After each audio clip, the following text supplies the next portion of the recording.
Hello guys and welcome back to me talking about my 3 favourite games. Today I'll be talking about one of my favourite games of all time, Elden Ring.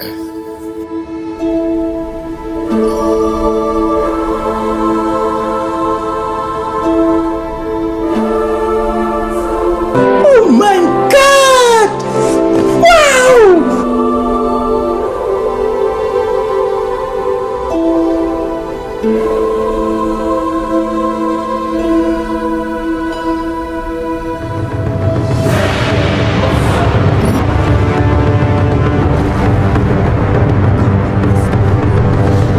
That's what I'm talking about!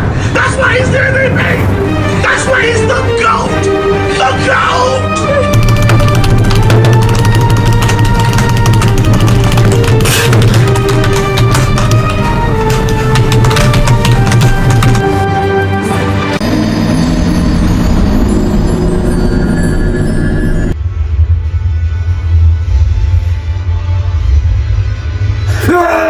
So, Elden Ring.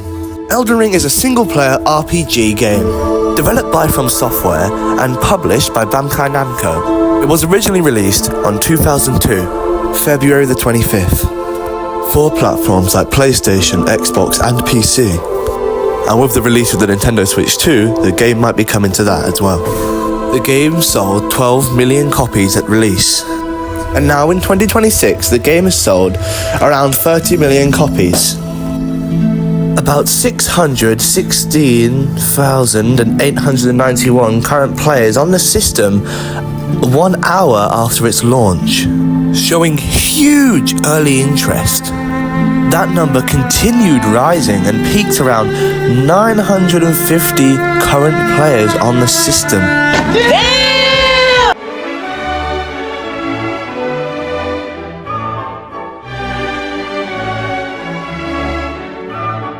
Now, just like the Helldivers video, I'll be dividing this one into 4 separate categories. Let's start with the lore and the plot of Elden Ring, of which there is a lot. Now, I myself am rather familiar with the lore of Elden Ring because I sometimes like to listen to it whilst I do my artwork and draw, but it's still a lot. I mean, I'm just trying to get like a really short basic rundown and everything's over an hour of time. So it's crazy. I don't know how to put it into perspective how long it is, but it's like literally the world building and the lore and all this narrative and flipping it. There is so much. It's really good, but there's a lot. Like a lot. To be honest, it's incredibly intimidating to actually start talking about it. Because we'll probably end up being here for an hour and a half. At least, bro. And I only want this to be 10 minutes at the very most. I'm running out of time. I really just cannot be sat here all day talking about a game in the lore. So if you're really genuinely interested in the story of Elden Ring, I'll link a channel or something for you guys to look into if that's what you're really interested in. Do you feel kind of bad just linking a video and not getting really into the lore? But I don't know, I can't be sat here for that long talking about that. It would be like an hour-long video, and I can't be doing that, I'm sorry. Section 2, Audio and Art Style. First of all, I want to cover the mood that Elden Ring kind of gives you. For example, when you first enter the beginnings of Elden Ring, which is Limgrave, you see a beautiful open field, and you can look at it that way with sheep and animals. And then you see an abandoned church, and people on stakes that jut out of the ground, as if they're crucified or some kind of vibe going on there. You probably think they're dead until you get to the nighttime and hear their moans and wails. And the game never seems to get any brighter than that. The entire game, in its sense, just the atmosphere that it gives you, has a sense of punishment to it that afflicts all who are in the same lands. And it's part of the reason why it makes it such a unique atmosphere, because it feels like divine judgment has been placed across the entire game and has afflicted all the way through to the depths of the earth. And then as you play, you find the demigods, who are like the catalysts for the affliction of the foolishness of Queen Marika, who broke the Elden Ring. The general vibe of the game is this solemn and still, sort of all the way through, and it's creepy and eerie and intertwined with the ideologies of death. It's interesting, and it evokes so much curiosity within the player. The level design of the game is also just incredibly well done. It's these giant gothic cities made from all this medieval kind of resources, because it's a fantasy game. But do you get where I'm going with this? It's this weirdly empty, abandoned city, and you can imagine what the ages were like beforehand. And as you search through the undergrounds and the highs and the lows and the old towers and the old buildings and where the people used to live, you find all these things, items with descriptions of lost lands and weird motifs and stuff you'll probably never understand in general.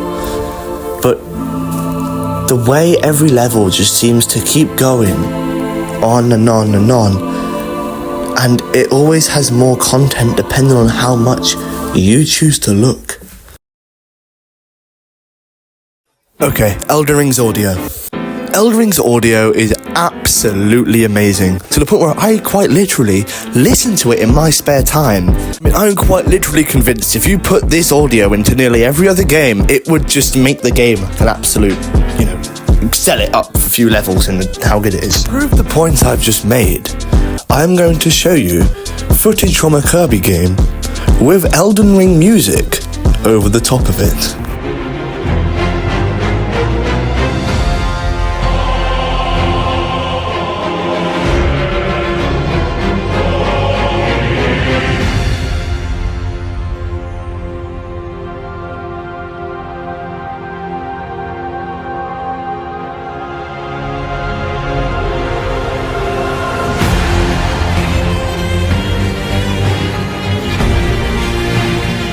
That honestly came out way better than I actually expected.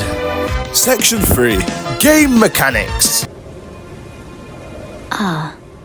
Another matter. I bequeath to you this ring. What can you see? Can you see anything? Nothing. There's nothing. Wait.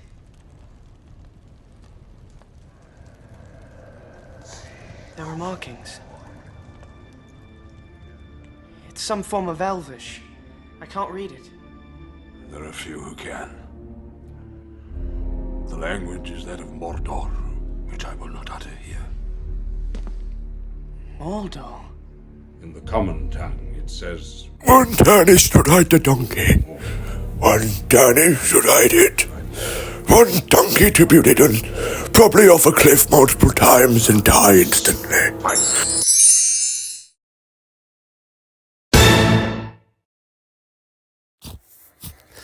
Bequeath. Okay, so Elden Ring's combat mechanics. These combat mechanics are simple yet complex. The basic idea is to evade and then do your own attack. However, this can be further complicated by the use of certain weapons, magic items, shields, and other stuff. Allow me to elaborate a bit further on what I'm talking about here. The average Elden Ring weapon relies on two base attacks. It has a R1 attack, which allows you to do a faster maneuver, and an R2 attack, which is more of a heavy attack. The R1 attack will do less damage, but can happen at a faster rate, whilst the R2 attack will do more damage, but happen at a slower rate. It is up to you to decide which would be most appropriate for the boss's window of opportunity. However, if I bring a shield into the mix, now if I press L1, I can parry that boss's next maneuver. instead of dodge rolling out of the way, which will decrease the distance I have to make from the opponent. And has the added benefit of if I time it just right, the boss is now left for another opening for me to strike. However, using the shield comes at a cost. See, if I have my main weapon and I hold it with two hands, I cannot use the shield, but I will do more damage to the opponent. Some weapons are better to be used with a shield, and others are better to be used with two hands. But we still haven't covered everything. You see, there are some weapons and items in the game which are better to be used with different sorts of stats, such as magic, allowing you to shoot magical blasts from your sword or whatever weapon you're using. To use magic, you'll need to level up certain stats to be able to actually use certain spells. However, certain spells will require different stats for you to have to be able to use that specific spell, of which there are a lot of different spells for a spellcaster to use. Same as magic, certain weapons as well will require you to have certain stats to be able to actually use that weapon. Another thing I haven't talked about is that when you press the L2 on your controller, you will do an attack called an Ash of War. You can interchange these Ashes of War because they are basically a magical spell you can have equipped with any weapon you're using. But these will also require for you to have certain stats to actually be able to use. And this is where builds come into play.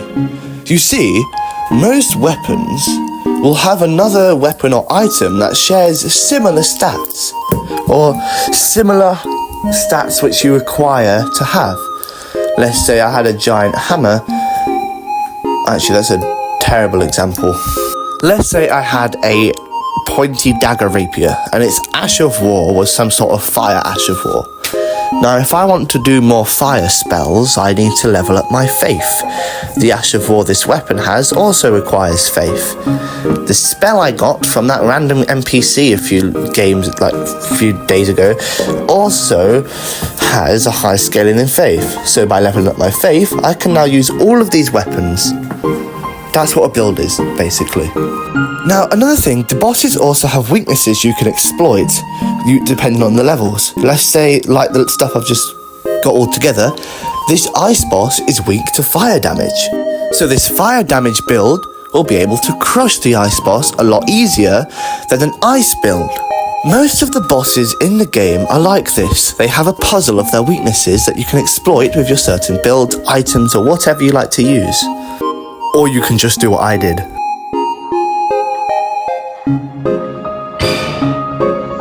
Strength. What is strength, I hear you asking? Well, this stat allows you to do more damage, like this. And with certain weapons, they will also already do tons of damage, which requires you to have really high strength to actually do, and then you can keep scaling up your strength to do even more damage. So basically, someone like me who kind of struggles with numbers and stuff a bit just decides to go, I want to get the biggest whack-a-nator and hit stuff really hard, and it just kind of ends up winning. Let's go! Section 4. Technology/physics. Just like Helldivers 2, they're based off of realism, and it's pretty convincing. There's not much else to say.